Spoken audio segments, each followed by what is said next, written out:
തുടർച്ചയായി 4 തവണ ജയിൽ ചാടിയ ഒരാളെക്കുറിച്ച് നിങ്ങൾ എപ്പോഴെങ്കിലും കേട്ടിട്ടുണ്ടോ? ജപ്പാനിലെ ഏറ്റവും സുരക്ഷിതമായ ജയിലുകളിൽ നിന്ന് പോലും വായുവിലേക്ക് അപ്രത്യക്ഷനാകാൻ കഴിയുന്ന ഒരു മനുഷ്യനെക്കുറിച്ച്.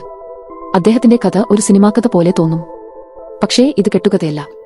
ജപ്പാൻ എസ്കേപ്പ് കിങ് എന്ന് വിളിക്കുന്ന യോഷി ഷിരാട്ടോറിയുടെ അവിശ്വസനീയമായ യഥാർത്ഥ കഥയാണിത്. 1907 വടക്കൻ ജപ്പാനിലെ തണുത്ത പ്രദേശമായ അമോരി പ്രിഫെക്ചറിൽ യോഷി ഷിരാട്ടോറി ജനിച്ചു. അദ്ദേഹം ഒരു ലളിത ജീവിതം നയിക്കുന്ന മനുഷ്യനായിരുന്നു.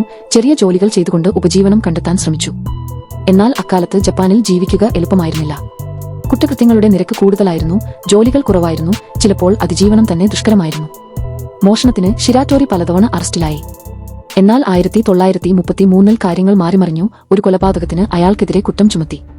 തെളിവുകൾ ഇല്ലായിരുന്നെങ്കിലും അധികാരികൾക്ക് ആരെയെങ്കിലും അറസ്റ്റ് ചെയ്യണമായിരുന്നു. അങ്ങനെ ഷിരാട്ടോറി അമോരി ജയിലിൽ കട്ടിയുള്ള ഉരുക്ക് കമ്പികൾക്ക് പിന്നിൽ കുടുങ്ങി. ചെങ്ങലയ്ക്കുള്ളിലെ ജീവിതം. അമോരി ജയിൽ തണുത്തുറഞ്ഞിരുന്നു. ചുവരുകൾ ആസ് പോലെ തോന്നി. കാവൽക്കാർ പരുന്തുകളെ പോലെ നോക്കി നിന്നു. എന്നാൽ യോഷി ഒരു സാധാരണ തടവുകാരനായിരുന്നില്ല. എല്ലാ ദിവസവും അവൻ അവിടെല്ലാം നിരീക്ഷിച്ചു. എല്ലാ ദിവസവും അവൻ പ്ലാൻ ചെയ്തു. 1936 ഒരു മഴയുള്ള രാത്രിയിൽ കാവൽക്കാരുടെ ശ്രദ്ധ മാറിയപ്പോൾ അവൻ മുന്നോട്ട് നീങ്ങി. രഹസ്യമായി എടുത്ത ഒരു കമ്പി ഉപയോഗിച്ച് അവൻ തന്റെ കൈവിലങ്ങിന്റെ പൂട്ട് തുറന്നു. ഒരു സൂപ്പ് പാത്രത്തിൽ നിന്ന് കടത്തിക്കൊണ്ടുവന്ന ഒരു ലോഹ ഷീറ്റ് ഉപയോഗിച്ച് പതുക്കെ സെൽവാതിൽ തുറന്നു. ഉറങ്ങുന്ന കാവൽക്കാരെ മറികടന്ന് ഇരുണ്ട ഇടനാഴികളിലൂടെ അയാൾ മുകളിലേക്ക് ഇഴിഞ്ഞു കയറി. പുറത്ത് സ്വർഗത്തിൽ നിന്ന് ഒരനുഗ്രഹം പോലെ മഴ പെയ്തു. രാവിലെയോടെ കാവൽക്കാർ ഒരു ഒഴിഞ്ഞ സെൽ കണ്ടെത്തി. ഭയാനകമായ ഒരു തിരിച്ചറിവ്. യോഷി ഷിരാട്ടോറി അപ്രത്യക്ഷനായി. പക്ഷേ സ്വാതന്ത്ര്യം അധികനാൾ നീണ്ടുനിന്നില്ല. ഏതാനും മാസങ്ങൾ ഒളിവിൽ കഴിഞ്ഞപ്പോൾ അവൻ വീണ്ടും പിടിക്കപ്പെട്ടു. ഇത്തവണ അകിത ജയിലിലേക്ക് അയച്ചു. അവിടത്തെ കാവൽക്കാർക്ക് മുന്നറിയിപ്പ് നൽകി, ഈ മനുഷ്യൻ അപകടകാരിയാണ്, അവനെ വിശ്വസിക്കാൻ കഴിയില്ല. അവർ അവനെ ചങ്ങലയിട്ടു. സൂക്ഷ്മമായി നിരീക്ഷിച്ചു. എന്നാൽ ഏറ്റവും കർശനമായ ജാഗ്രതയ്ക്ക് പോലും ഷിരാട്ടോറിയെ തടയാൻ കഴിഞ്ഞില്ല. അവൻ അവരുടെ ദിനചര്യകൾ ശ്രദ്ധാപൂർവം പഠിച്ചു. ഒരു ചെറിയ എയർ വെന്റുള്ള ഒരു പഴയ ബാത്ത് ഹൌസ് കണ്ടെത്തി. ദിവസം തോറും ലോഹം തുരുമ്പെടുക്കാൻ അവൻ തന്റെ കൈവിലങ്ങുകൾ സൂപ്പിൽ മുക്കി. അതേ സൂപ്പ്. പതുക്കെ അത് ദുർബലമായി. 1942 ഒരു തണുത്ത രാത്രിയിൽ അവൻ തന്റെ ശരീരം വളച്ചൊടിച്ചു. വെന്റിലൂടെ ഞെരുക്കി. വീണ്ടും ഇരുട്ടിലേക്ക് അപ്രത്യക്ഷനായി. രാജ്യം മുഴുവൻ ഞെട്ടിപ്പോയി. ഉരുക്കിനെയും കോൺക്രീറ്റിനെയും വെല്ലുവിളിക്കാൻ കഴിയുന്ന ഈ മനുഷ്യൻ ആരായിരുന്നു? അവൻ എത്ര ദൂരം പോകാൻ കഴിയും?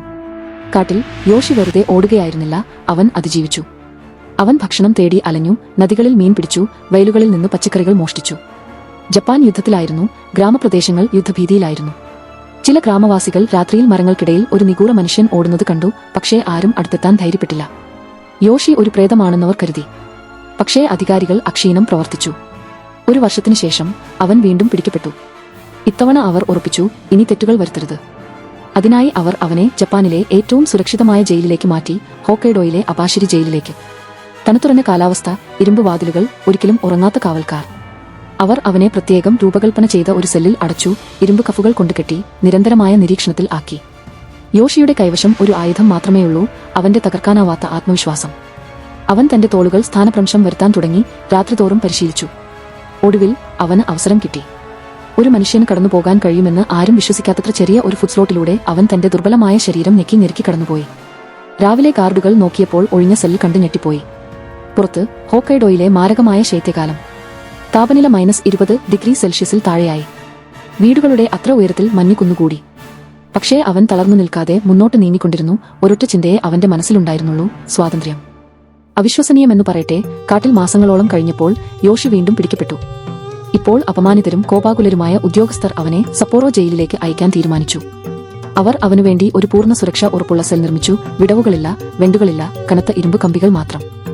എന്നാൽ ഇത്രയും സുരക്ഷയുള്ള ജയിലിന് പോലും അവനെ പിടിച്ചു നിർത്താൻ കഴിഞ്ഞില്ല. യോഷി അവിടെ കുഴിക്കാൻ തുടങ്ങി.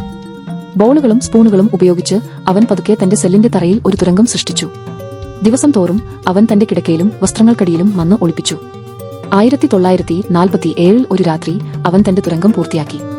നിലാവെളിച്ചത്തിൽ നിശബ്ദമായി പുറത്തേക്ക് ഇഴിഞ്ഞു നീങ്ങി വീണ്ടും അവൻ അപ്രത്യക്ഷനായി. ഗാർഡുകൾ ദ്വാരം കണ്ടെത്തിയപ്പോഴേക്കും അവൻ വളരെ ദൂരം പിന്നിട്ടിരുന്നു.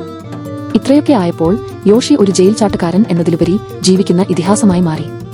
ജപ്പാനിലുടനീളമുള്ള ആളുകൾക്ക് ഇത് വിശ്വസിക്കാൻ കഴിഞ്ഞില്ല. പത്രങ്ങൾ അദ്ദേഹത്തെ പ്രേതമെന്നും അതിമാനുഷൻ എന്നും മതിലുകളിലൂടെ വഴുതിവീഴുന്ന പ്രേതം എന്നും വിളിച്ചു. ചിലർ അവനെ ഭയപ്പെട്ടു, മറ്റു ചിലർ അവനെ പ്രശംസിച്ചു. എത്ര അസാധ്യമായ സാഹചര്യങ്ങൾ ഉണ്ടായാലും ഒരിക്കലും കീഴടങ്ങാത്ത ഒരു മനുഷ്യനായി പലരും അവനെ കണ്ടു. ചില കുറ്റകൃത്യങ്ങളിൽ അവനെതിരെ വ്യാജമായി കുറ്റം ചുമത്തിയതായും ചിലർ അവനെ നായകനായി കണക്കാക്കിയതായും കഥകൾ പ്രചരിച്ചു. ഒടുവിൽ യോഷി വീണ്ടും പിടിക്കപ്പെട്ടു. പക്ഷേ ഇപ്പോൾ കോടതികൾ പോലും അദ്ദേഹത്തിന്റെ ശക്തിയും ആത്മവിശ്വാസവും തിരിച്ചറിഞ്ഞു. വധശിക്ഷ നൽകുന്നതിനു പകരം അവർ അദ്ദേഹത്തിന് ജീവപര്യന്തം ശിക്ഷ വിധിച്ചു.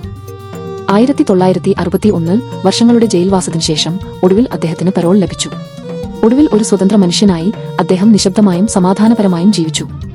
ഇനി ഓടിപ്പോകേണ്ടതില്ല, ഇനി തുരങ്കങ്ങളില്ല. ഒടുവിൽ തന്റെ ഭൂതകാലത്തെ മറികടന്ന ഒരു മനുഷ്യൻ. യോഷി ഷിരാറ്റോറി 1979 മരിച്ചു. എന്നാൽ അവന്റെ കഥ, ആത്മബലം, ഇടവേളകളില്ലാത്ത പോരാട്ടം എന്നിവ ഇന്നും നിലനിൽക്കുന്നു.